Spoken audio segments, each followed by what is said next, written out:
Today we will demonstrate how to replace a battery connector with the Traxxas high current connector. You'll need the female Traxxas high current connector for the battery. The housing and terminals for this connector are labeled with the letter B. Tools needed include a pair of side cutters, a wire stripper, a small flathead screwdriver, rosin core solder, and a soldering iron. There are various types of soldering irons that you can use. A 40 to 60 watt iron with a chisel tip is recommended.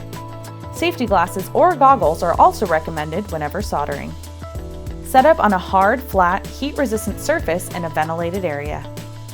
You can lay out a piece of wood or metal or a sheet of tinfoil to catch any dropped solder. Plug in the iron, but be careful, it will heat up quickly. Once the iron is hot, use a wet sponge to remove any old material from the tip. Be sure to cut only one wire at a time to avoid shorting the battery. Start with the black wire, leaving as much length as possible when cutting the wire. Now use the wire stripper to remove the wire insulation, leaving no more than 1/8 inch or 4 millimeters of wire exposed. Just before using the iron, tin the tip by coating it with a small amount of solder. Now carefully hold the soldering iron to the exposed portion of the wire, heating it until the solder melts when it touches the wire. The solder should melt quickly if the iron is sufficiently heated. The solder should flow around and coat the wire. Notice that one side of the terminal is labeled wire side.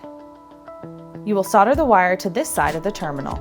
Hold the heated tip of the iron to the wire side marking and apply a small amount of solder. Now bond the tinned wire to the terminal, making sure that no portion of the wire or solder goes past the solder limit line. Apply heat and pressure to the tinned wire with the soldering iron until the solder melts and bonds with the terminal.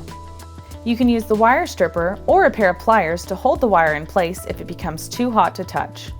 The solder should melt quickly if the iron is sufficiently heated. After giving the solder adequate time to cool, gently pull on the wire and terminal to test the strength of the connection. Now insert the terminal on the black wire into the opening marked negative on the connector housing. If needed, use the flathead screwdriver to apply pressure to the terminal. The terminal should snap into place. Now cut the red wire to match the length of the black wire and repeat the process with the red wire. Re-tin the tip if needed.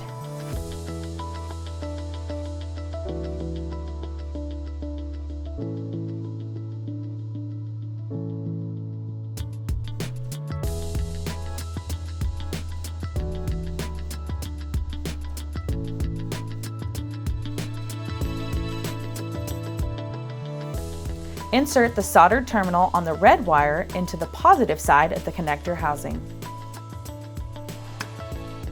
The battery can now be used with Traxxas speed controls and chargers. For more tips and tricks, make sure to watch our other support videos here on YouTube. You can also check out the community forum or support section on Traxxas.com.